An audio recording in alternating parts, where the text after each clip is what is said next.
Olá, estamos aqui de volta para dar continuidade ao nosso tema Nas Pegadas da Unidade. Ontem nós falamos sobre o texto de Efésios, no capítulo 4, procurando ali as pegadas da unidade, e falamos sobre humildade. Hoje nós vamos falar sobre mansidão e longanimidade. Mas antes eu gostaria de compartilhar um pensamento.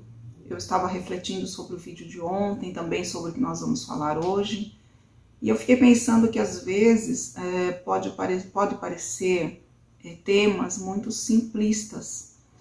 Às vezes a gente procura estudos, pregações, livros que possam trazer um pensamento mais intelectualizado, ou teologia, alguma coisa interessante, algum mistério. E não estou falando que isso é ruim, porque eu também gosto disso, mas eu fiquei refletindo que a história de Deus é sempre sobre pessoas. É a história de Deus e do seu povo. Pessoas. Quando Jesus ele prega, ensina, acolhe e exorta, é sobre pessoas. É com pessoas. Quando Paulo e os apóstolos escrevem, pregam, fundam as igrejas, é sobre pessoas. Quando Deus ele cria uma nação, é através de uma pessoa que se torna seu amigo. Quando ele funda um reinado, é com uma pessoa, um homem segundo o seu coração. Então a história de Deus é sempre sobre nós, é sempre sobre mim, é sempre sobre você, é sempre sobre pessoas. Então, quando o Jalber fala num dos vídeos sobre você ter um amigo com quem você possa compartilhar, com quem você possa conversar, com quem você possa se confessar, isso pode parecer uma coisa muito simples, muito básica. Não é uma teologia, mas isso é vida. Então, quando ele fala que isso é uma pegada para a unidade, com certeza, porque muitas vezes nós gostamos de coisas que não comprometem a nossa participação, que ficam num nível intelectual, num nível de conhecimento apenas. E quando as coisas mexem um pouquinho na nossa zona de conforto, a gente se sente instável, né? Porque são coisas que exigem de nós, que exigem uma disposição, que exige uma participação, que exige uma mudança. Então, sobre isso que nós estamos falando, humildade, longanimidade, mansidão, podem parecer coisas muito básicas, muito simples, mas a gente começa a ver que não é tão simples assim, que isso mexe com a gente, mexe com o nosso status quo. Então, a história de Deus é sempre com a gente, porque a igreja, o povo de Deus, não é uma coisa amorfa, sem nome, sem cara. Não, o povo de Deus é constituído por pessoas. Eu, você, uma pessoa ali no Rio Grande do Sul, na China, na Europa, na África. Isso é o povo de Deus, certo? Então hoje nós vamos falar sobre mansidão. A mansidão é interessante que usualmente ela é citada junto com humildade. Aqui mesmo Paulo fala humildade e mansidão. Parece que elas são uma coisa só, não sei. Por exemplo, Jesus mesmo ele fala em Mateus 11, 29, que ele é manso e humilde de coração. Mas quando a gente começa a ver o que é humildade, o que é mansidão, nós vamos ver que são características diferentes, elas têm sua especificidade, né? E antes da gente passar para as definições de mansidão, eu gostaria também de deixar uma reflexão aqui. Humildade, isso que nós estamos falando, humildade, mansidão, longanimidade especificamente, não são características de comportamento, não são características de personalidade, porque isso pode ser uma desculpa para mim. Não, eu não consigo ser manso, porque eu sou uma pessoa explosiva, eu falo antes de pensar, eu não consigo me segurar. Então a gente fala, não, tudo bem, cada um é de um jeito, eu não sou assim, eu nunca vou conseguir ser assim. Mas, obviamente que nós temos nossas personalidades e nossos temperamentos que são diferentes. Ainda bem, porque é nisso que está a graça dos relacionamentos. Um marido e uma mulher diferentes. Já pensou se fossem os dois iguais? Seria muita monotonia. Os filhos, mesma genética, mesmo ambiente, mesma criação, são diferentes. Entre nós, entre irmãos, entre amigos, somos diferentes. E é isso que faz a coisa ser legal, que faz os relacionamentos serem criativos, serem gostosos e contribuir, né, um para o outro naquilo que um é deficiente, naquilo que o outro tem de legal. Mas aqui nós estamos falando, são frutos do Espírito. Então, por exemplo, mansidão é citado lá em Gálatas 5 como fruto do Espírito. Então, não é uma questão de que eu posso ou não posso ser assim, eu consigo ou não consigo ser assim. É se você está disponível ou não para que o Espírito Santo opere essas coisas em você. Ok? Então, é isso que nós temos que pensar. Então, vamos ler o que está escrito no dicionário sobre mansidão.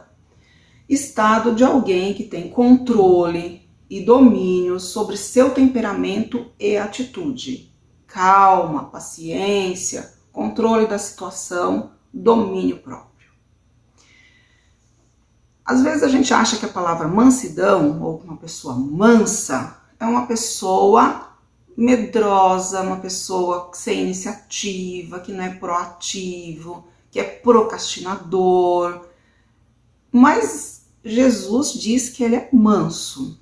Eu não consigo ver em Jesus uma pessoa desse tipo, com esse perfil. Vocês conseguem? Uma pessoa que não é proativa, uma pessoa que não tem iniciativa para tomar atitudes? Não, né? Então, muitas vezes a gente confunde essas palavras, né? A gente tem conceitos errados sobre elas, e por isso que elas também tomam uma forma assim, um pouco negativa pra gente, né? Agora, uma outra pessoa que é mansa, que é citado como manso na Bíblia, vocês se lembram quem é? Claro, todo mundo sabe, né? Todos sabem que Moisés era um homem manso. Todo mundo já ouviu falar, já leu que Moisés era um homem manso. Bem, também não vejo em Moisés uma figura de um homem sem coragem, de um homem que não tem iniciativa, de um homem procrastinador. Também não consigo ver. A trajetória de Moisés não é pouca coisa. Chegar lá numa nação como o Egito, que era uma nação poderosa, Faraó, um homem poderoso, chegar lá, colocar o dedo no nariz do Faraó, depois sair com aquele povão do Egito, com velhos, mulheres, crianças, panela, gado e joias que eles ganharam, né? Aquele monte de coisa, levar aquele povo todo para o Sinai, ter aquela experiência surpreendente com Deus, né? Depois sair e peregrinar 40 anos no deserto com aquele povo. Não, uma pessoa medrosa, uma pessoa sem iniciativa, uma pessoa dentro desse perfil que talvez a gente pense que é uma pessoa mansa, eu acho que não dá certo, não daria certo, né? Então nós vamos ver aonde é citado que Moisés é manso. E eu gostaria de mostrar como que a mansidão é uma pegada para a unidade. Como que ela colabora, como que ela ajuda e talvez sem ela seja impossível a gente viver a unidade. Então, essa passagem está em Números 12. Se você tiver com a Bíblia aí, seria interessante você abrir agora esse capítulo. Nós não vamos ler o capítulo todo, mas eu vou comentar. E se você passar os olhos aí no texto, você vai acompanhar melhor. Então, Números 12 diz assim: ora, Moisés era um homem manso. Mas só isso? Não. Mais manso que todos os homens da terra. Então Moisés, ele não era apenas manso, ele era o mais manso dos homens que havia sobre a face da terra. Haja mansidão. Mas esse versículo, ele está colocado num contexto que parece que ele está até meio fora, parece que ele é um parênteses no meio. Porque o que acontece no capítulo 1 e 2, se você está acompanhando aí? Miriam e Arão, que eram líderes junto com Moisés, lá na condução do povo, eles começam a fazer comentários entre eles sobre Moisés, começam a fazer fofoca sobre Moisés. Porque Moisés, ele tinha se desposado de uma mulher etíope, que não era da nação, então, de Israel. Porque Moisés casou com essa mulher, né? E aí eles viram e falam assim: por um acaso Deus fala só com Moisés? Por um acaso Deus não fala com a gente também? Aí entra esse versículo: Moisés era manso, o mais manso que havia na face da terra. E aí continua a narrativa. Então Deus chamou Moisés, Arão e Miriam para fora, né? Chamou de ladinho ali, veio com uma nuvem entre eles e falou com Miriam e Arão. Escuta aqui. Eu falo com profetas, sim. Eu falo com profetas através de sonhos, através de visões, mas com Moisés, eu não falo por figuras. Eu falo boca a boca. O que vocês estão pensando? O que vocês acham que vocês são de ficar falando de Moisés? Do jeito que vocês estão fazendo. E aí, a hora que a nuvem subiu, a Miriam se viu, quer dizer, Arão viu que a Miriam estava leprosa. E ele pede para Moisés orar para Deus curar a Miriam. E Moisés ora. E depois de 7 dias, então, a Miriam se vê limpa da lepra.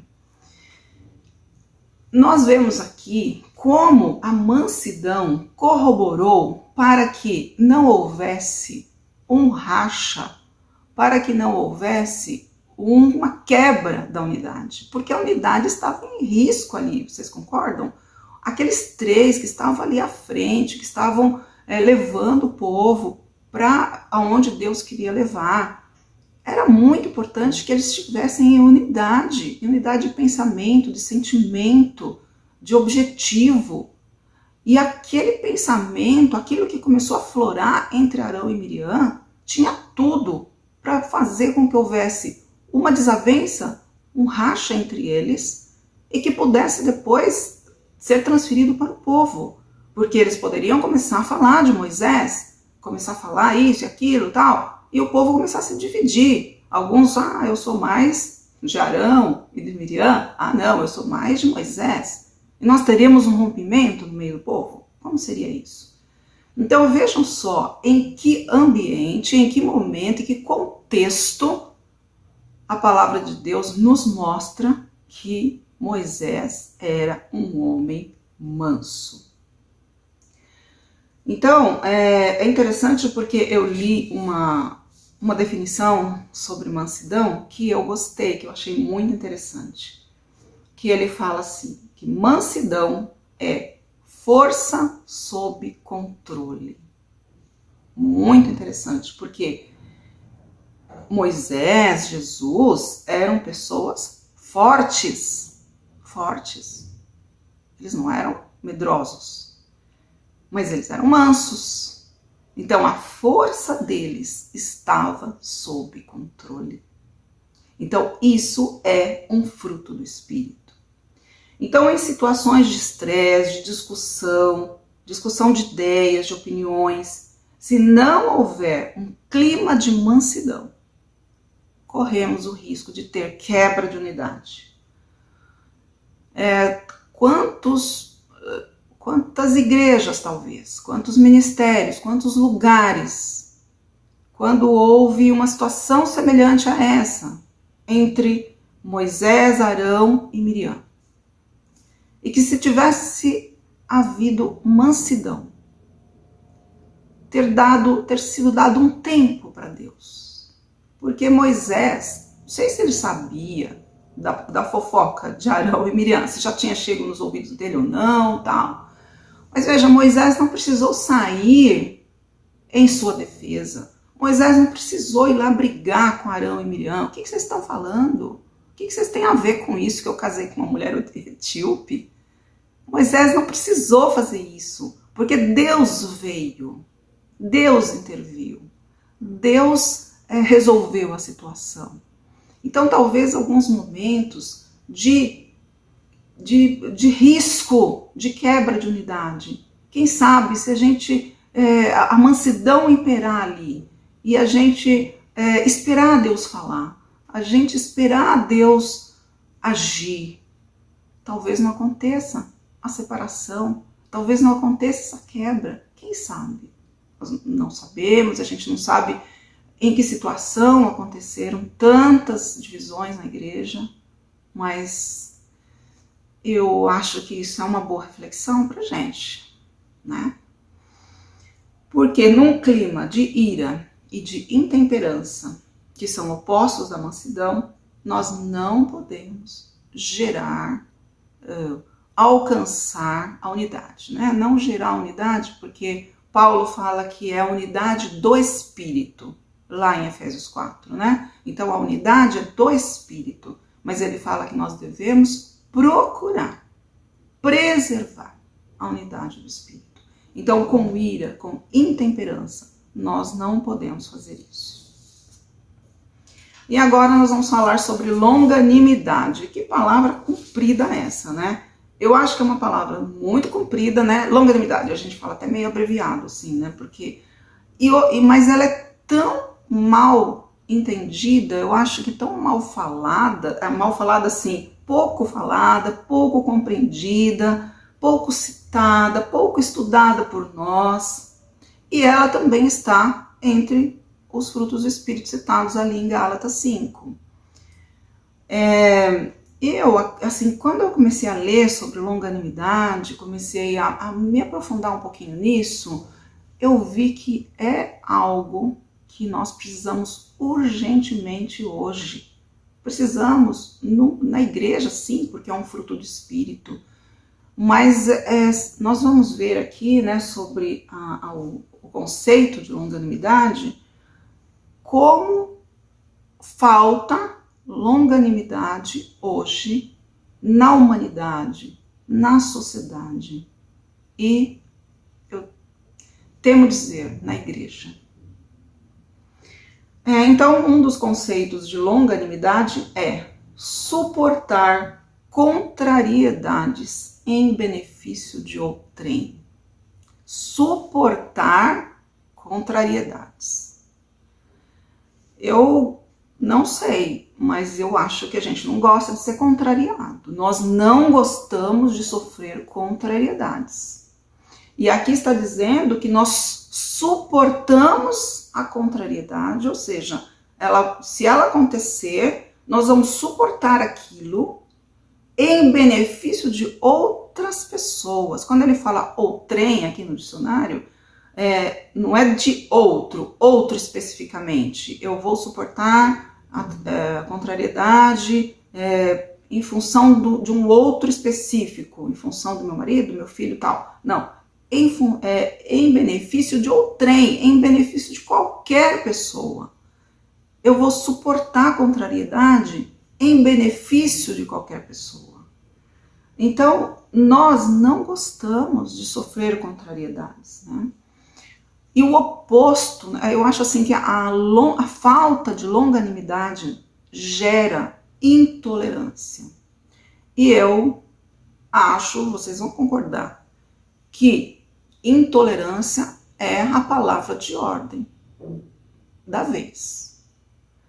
Porque nós vivemos uma sociedade intolerante. Nós vivemos num meio onde transborda a intolerância. E eu acho que isso fica muito evidente nas redes sociais. Aí vocês vão falar, Rosane, mas a gente está falando de coisas espirituais aqui, você vai falar de redes sociais? Bom, Levanta a mão quem não acessa redes sociais. Talvez, eu sei que tem pessoas aí que não gostam, que não acessam, que não tem rede social, mas eu acho que a maioria sim. Ou dá uma zapiadinha ali, ou dá só uma olhada, ou até participa, até também se expõe nas redes sociais. Mas, gente, é um lugar onde você vê a intolerância reinando. Porque você vê uma pessoa, um veículo de comunicação, ou sei lá, um padre, um político, um pastor, qualquer pessoa, coloca lá uma opinião. Aí você vai lá nos comentários e você já vê, né? Gente brigando por causa da postagem da pessoa. E daí, embaixo daquela resposta, um monte de resposta, um monte de comentário, brigando com a pessoa que brigou com o cara que fez o comentário, né? Então, uma intolerância. Se eu falo assim, eu gosto de azul, aí o outro vira e fala, eu gosto de laranja. E eu vou brigar com ele porque ele tá falando que ele não gosta do azul, mas ele não falou que ele não gosta do azul. Ele só falou que ele não gosta do laranja. Mas é tanta intolerância. E isso daí, tudo bem você falar, mas isso daí é lá nas redes sociais, não sei o quê. Mas, gente, infelizmente, a gente tá vendo isso entre cristãos. E pior, às vezes publicamente. Olha, eu tô rindo aqui, mas não é coisa pra gente rir, não. De verdade, é coisa para corar de vergonha. Tem algumas coisas que você fica com vergonha. E então, assim, essa intolerância, ela corre o risco de invadir a igreja também, se já não está invadindo. E é a presença do fruto do Espírito, da longanimidade, que vai nos livrar da intolerância. Eu tô lembrando aqui de um fato, né, que aconteceu com essa coisa de redes sociais, porque isso daí acaba entrando também naqueles grupos de WhatsApp, né? Todo mundo participa de algum grupo de WhatsApp, gente, nem que seja da família, de amigos, de faculdade, enfim. E eu, há alguns anos, uns 3 anos eu acho, a gente encontrou uns amigos desde a época do primário, imagina, né? A época que a gente tinha lá 10, 11, 12 anos. Fizemos o primário juntos e o ginasial, né? E depois eu acho que cada um foi para um canto, óbvio, né? Quer dizer, né, em época já de ensino médio, de faculdade, todo mundo já foi em rumos diferentes. E depois de tantos anos a gente se encontrou numa festa, nós fizemos um churrasco no final de semana lá em Araçatuba, né? Que eu fiz o primário e o ginásio lá em Araçatuba. E aí foi muito gostoso encontrar pessoas, todo mundo lá já, cabelo branco, barrigudinho, né? Avós, tal. E foi muito bom. E daí, o famigerado grupo do WhatsApp. Não poderia deixar de ter, não é verdade? Pra gente manter contato, pra gente saber quando que ia ser o próximo encontro. E no começo tudo bem, né? Bom dia, amiguinhos, boa noite, amiguinhos. Enfim, aquela coisa assim que a gente participa para manter contato com os amigos. Só que chegou uma hora, gente, começou uma baixaria falando de política, que quando uma pessoa dá uma opinião e outra rebate, ok, porque opiniões diferentes existem, afinal de contas, a gente viveu juntos quando a gente tinha 10, 11 anos, depois cada um passou a ter a sua percepção das coisas, a sua cabeça sobre as coisas, não é verdade? Então, opiniões diferentes e divergentes, é claro que existiria. Mas a questão não é ter opiniões diferentes, a questão é ser intolerante com a opinião do outro. Essa que é a questão.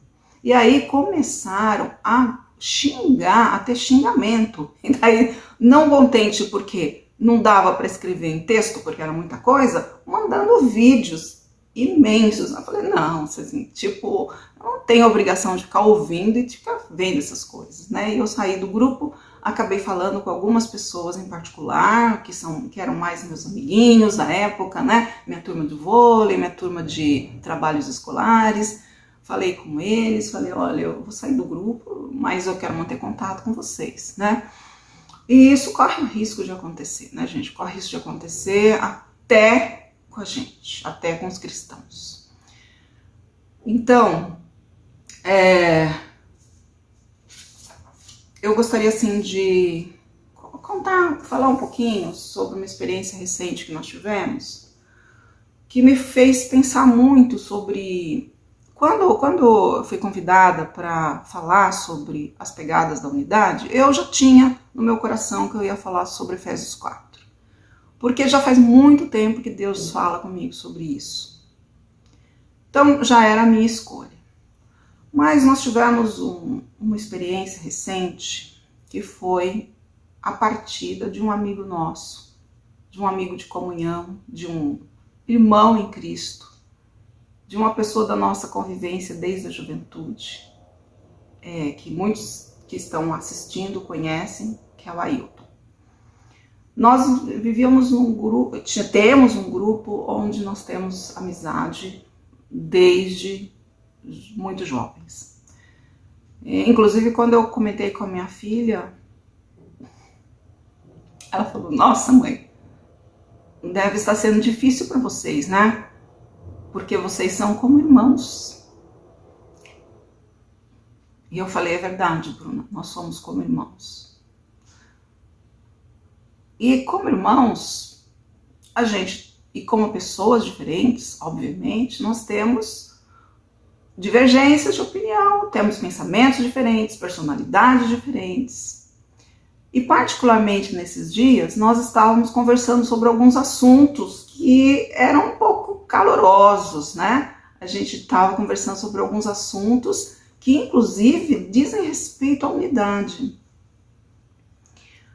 E nós estávamos, inclusive, muito próximos, estávamos, eu digo, do Ailton particularmente, mas estamos todos muito próximos, apesar da pandemia, não fazendo reuniões presenciais, fazendo reuniões online, mas aí aproveitando a tecnologia, né? Então chamadas de vídeo, mensagens por WhatsApp, e-mail, conversas por ligação mesmo. Então a gente estava realmente muito próximo, discutindo muito esses assuntos. E de repente o Ailton não estava mais com a gente. E a gente para pensar o seguinte: ninguém sabe de nada, ninguém sabe do dia de amanhã. Então, eu louvo a Deus, né? Porque Deus nos protege. Deus nos protege. E nós pudemos viver, né, essa experiência de conversas e de discussões sem rompimentos, sem quebras. E o nosso querido amigo Ailton partiu do nosso meio num clima de amizade, num clima de unidade. Então,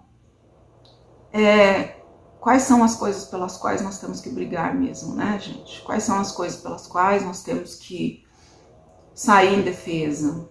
Quais são as coisas pelas quais a gente tem que tentar impor a nossa opinião? E quais são as coisas pelas quais a gente tem que calar? A gente tem que esperar que Deus se manifeste. Então, eu quero lembrar que lá em Gálatas 5, ele fala das obras da carne e do fruto do Espírito. A nossa condição humana sempre vai ser manifestar as obras da carne.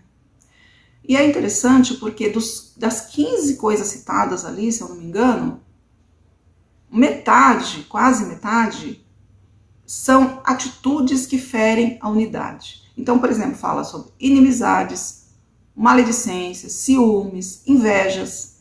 Leiam depois. Porque quando fala obras da carne, a gente sempre pensa em outras coisas. A gente pensa principalmente em promiscuidade, né? Adultério, tem lá também, claro. Mas um grande número de obras da carne corroboram contra a unidade. São a favor de rompimento, de briga, de contenda, de discussões. E o fruto do Espírito é longanimidade, bondade, mansidão, temperança, amor. São coisas que colaboram para a unidade. Então, nossa condição humana, nossa condição pecadora, sempre vai querer expressar as obras da carne. Romanos fala, né? Paulo fala lá em Romanos sobre essa inclinação nossa para a carne, a inclinação para a lei do pecado. Mas que o Espírito Santo que habita em nós, ele nos ajuda a inclinar para as coisas do Espírito, sabe? Vamos continuar a nossa jornada, né, queridos? Em busca da unidade, procurando as pegadas da unidade que Jesus foi deixando, que Jesus deixou, para que a gente seguisse.